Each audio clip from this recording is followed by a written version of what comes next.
खुश आमदीद। आज के इस तफसीली तज्ज़िये में हम बात करने वाले हैं दिमागी सेहत और एक बेहद दिलचस्प सैयारे की तवानाई के बारे में, उतारिद, जिसे आमतौर पर मरकरी भी कहा जाता है।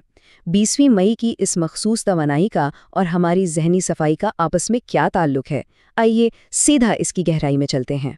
क्या कभी आपके साथ ऐसा हुआ है कि आप कुछ करने जा रहे हों और अचानक भूल जाएं कि क्या करना था, या दिमाग बिल्कुल धुंधला सा महसूस हो, जिसे हम आजकल की जुबान में ब्रेन फॉग कहते हैं? आसाबी खिंचाव और ज़हनी थकावट ने आजकल तकरीबन सभी का बुरा हाल किया हुआ है। अचानक बातें भूल जाना, एक मुसलसल बेचैनी, ये ऐसी अलामात हैं जिनसे हम सब रोज़ाना गुजरते हैं। लेकिन आपने कभी सोचा है कि आखिर इसकी बुनियादी वजह क्या है? ये सब अचानक शुरू कहाँ से होता है? यहाँ एंट्री होती है उतारिद की। देखें, एस्ट्रोलॉजी के मुताबिक उतारिद सिर्फ आसमान में तैरता एक और सैयारा नहीं है। ये बराए रास्त हमारी अक्ल, हमारे नर्वस सिस्टम यानी आसाबी निज़ाम और यहाँ तक कि हमारी सांस की ठंडक को मुकम्मल कंट्रोल करता है। इस तज्ज़िये का बुनियादी मकसद ही यही समझना है कि उतारिद की हालत हमारे दिमाग को कैसा महसूस करवाती है। इस सैयारे की तवानाई का तवाज़ुन हमारी ज़हनी सेहत के लिए वाकई किसी जादू से कम नहीं। अच्छा, अब ज़रा इन दो मुख्तलिफ हालातों का मवाजना करते हैं। एक तरफ हमारे पास है मुतवाज़िन उतारिद। जब ये बैलेंस में होता है तो दिमाग शीशे की तरह बिल्कुल साफ और आसाब बिल्कुल पुरसुकून होते हैं।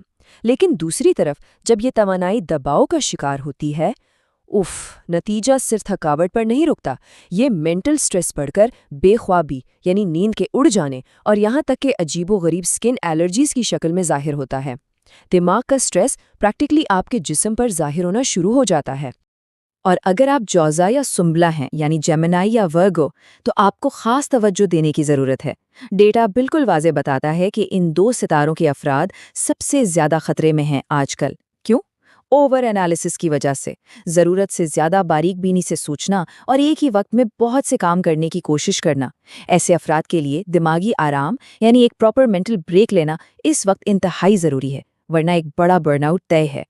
तो सवाल ये पैदा होता है कि जब दिमाग पर इतना बोझ हो और ख़यालात की आंधी रुक ही ना रही हो, तो इस ज़हनी थकावट और आसाबी खिंचाव को फौरी तौर पर ख़त्म कैसे किया जाए? वो कौन से आसान और कुदरती तरीके हैं जो इंस्टेंटली सुकून दे सकते हैं? चलिए इस मसले का हल देखते हैं, और यकीन मानिए ये हल बहुत दिलचस्प है। इस सब का आखिरी राज छुपा है सब्ज रंग में। जी हाँ, जिसे ग्रीन थेरेपी कहा जाता है। ये वाकई हैरत अंगेज़ है कि उतारिद की पुरसुकून तवानाई का सब्ज रंग के साथ कितना मजबूत और गहरा ताल्लुक है।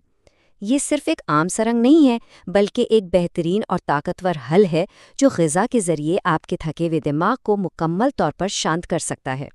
आइए देखते हैं इस ग्रीन थेरेपी को इस्तेमाल कैसे करना है। बहुत ही सिंपल है। सब्ज़ ग़िज़ाएँ खाएं और सबसे आसान तरीका है सब्ज़ चाय यानी ग्रीन टी पीना। अगर आप अपनी ग्रीन टी में थोड़ा सा पुदीना या तुलसी के पत्ते शामिल कर लें तो बस कमाल हो जाएगा। ये छोटी सी आदत आपके फेफड़ों को साफ करती है, दिमागी खलियात को फ्रेश ऑक्सीजन फराहम करती है और आपका आसाबी निज़ाम फ़ौरन इंस्टेंटली पुरसुकून हो जाता है। एक कप चाय का इतना बड़ा फ़ायदा। खैर, ग़िज़ाई तब्दीलियों के बाद अब आते हैं उतारिद के अहम अमली दायरों पर। उतारिद का असर दो बहुत अहम चीज़ों पर होता है, सांस और कलम। दिमागी सुकून सिर्फ खाने पीने से नहीं मिल जाता, इसके लिए आपको प्रैक्टिकल होना पड़ता है। सांस लेने का तरीका ठीक करना और अपने तेज़ी से भागते हुए ख़यालात को कलम के ज़रिए बाहर निकालना, ये दोनों बातें ज़हनी सफाई के लिए बुनियादी हैसियत रखती हैं। चलिए इन आदात को आसान कदमों में तकसीम करते हैं। पहला कदम अनुलोम विलोम। ये मुतबादिल नथनों से सांस लेने की मशक है। दिन में सुबह या शाम सिर्फ 10 मिनट निकाल कर दें और दाईं और बाईं तरफ से सांस लेने की ये मशक दिमाग के दोनों हिस्सों को ज़बरदस्त तरीके से बैलेंस करती है। और दूसरा अहम कदम जर्नलिंग। जब दिमाग में 1000 बातें चल रही हों तो उन्हें चुपचाप कागज़ पर लिख दीजिए। ये लिटरली आपके दिमाग का हैवी बोझ उतार फेंकता है। हमारी इस सारी गुफ्तगू का निचोड़ इस एक खूबसूरत जुमले में मौजूद है।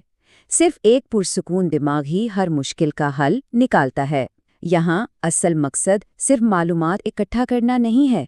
मकसद प्रैक्टिकली अपने आसाबी निज़ाम को महफूज करना और उस लेवल का सुकून हासिल करना है जहाँ से आप मुश्किल से मुश्किल वक्त में भी बिल्कुल ठीक फैसला कर सकें। جب تک دماغ شانت نہیں ہوگا کوئی فائدہ نہیں۔ تو آخر میں آپ کے ساتھ ایک اہم سوال چھوڑنا چاہتا ہوں۔ ذرا ٹھہر کر سوچئے گا، کیا روزانہ سانس لینے کے ان طریقوں میں مہارت حاصل کر لینا ہماری مکمل دماغی طاقت کو جگانے کا آخری اور سب سے بڑا راز ہو سکتا ہے؟ سانس کی آمد و رفت اور ذہنی صفائی کے درمیان جو یہ حیرت انگیز رشتہ ہے، یہ واقعی ہمیں مزید جاننے کا شوق دلاتا ہے۔ امید ہے آج کے اس تجزیے سے آپ کو اپنے دماغ کو سکون دینے کی ایک نئی راہ ملی ہوگی۔